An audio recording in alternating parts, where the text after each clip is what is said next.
रहीम अस्सलाम वालेकुम व्यूअर्स, उम्मीद है आप सब खैरियत से होंगे। तो सबसे पहले देसी पकवान में आप सबको खुश आमदीद कहते हैं।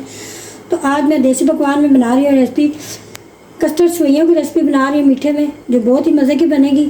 तो बिना टाइम ज़ाया किए आपने शुरू करते हैं रेसिपी को। तो आपने हमारे साथ ही रहना है, वीडियो को एंड तक देखना है।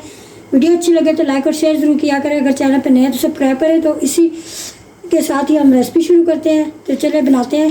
तो ये तकरीबन 1 किलो मेरे पास दूध है, तो इसको मैंने चूल्हे के ऊपर रख दिया है। तो अभी हम थोड़ा सा दूध इसमें से निकाल लेते हैं। इस दूध में हम कस्टर्ड मिक्स करेंगे, कस्टर्ड पाउडर। तो दूध में हम डाल देते हैं, ये चीनी है 1 प्याली मेरे पास।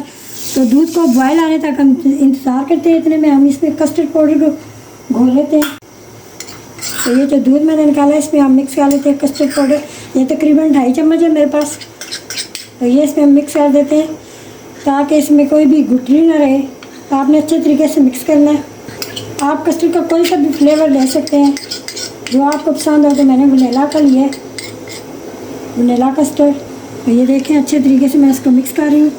तो अभी दूध को बॉयल आ जाए तो फिर अगला स्टेप करते हैं। तो अभी इसमें 2 अदद मैं इलायची डाल रही हूँ। दूध को बॉयल आ चुका है। तो अभी हम साथ ही इसमें डाल देते हैं ये सेवइयाँ।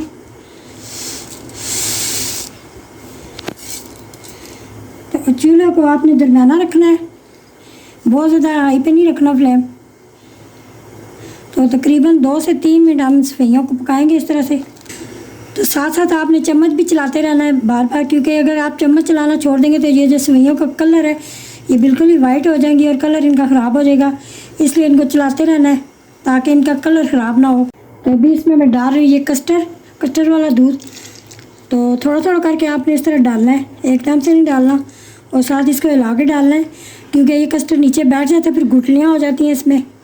तो इसलिए इसको साथ साथ हिलाना भी है। अभी आँच को मैंने हल्का किया हुआ था। तो हम इसको अभी 5 मिनट तक पकाएंगे, जब तक ये कस्टर्ड थिक नहीं हो जाता और इसका कच्चापन ख़त्म नहीं हो जाता। देखें ये अभी थोड़ी थिक हो चुकी है। तो थोड़ा सा हमने इनको और थिक करना है। तो फिर इसमें हम मलाई डालेंगे।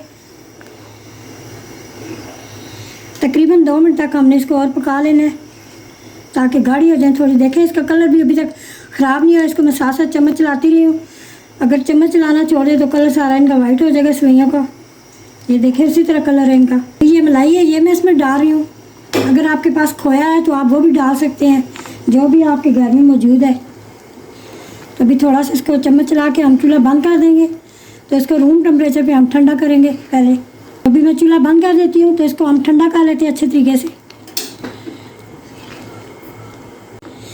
ये सेवइयाँ ठंडी हो चुकी है। तो अभी इसको मैं बाउल में निकाल लेती हूँ।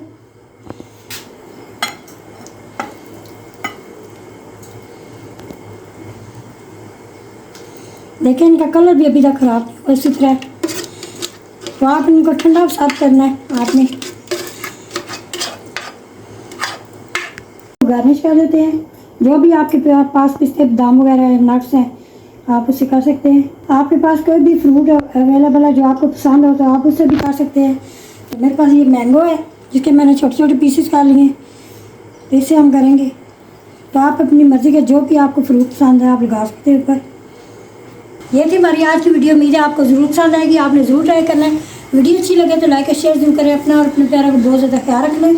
तो इसी वीडियो के साथ हमें दे इजाज़त। अल्लाह निगहबान।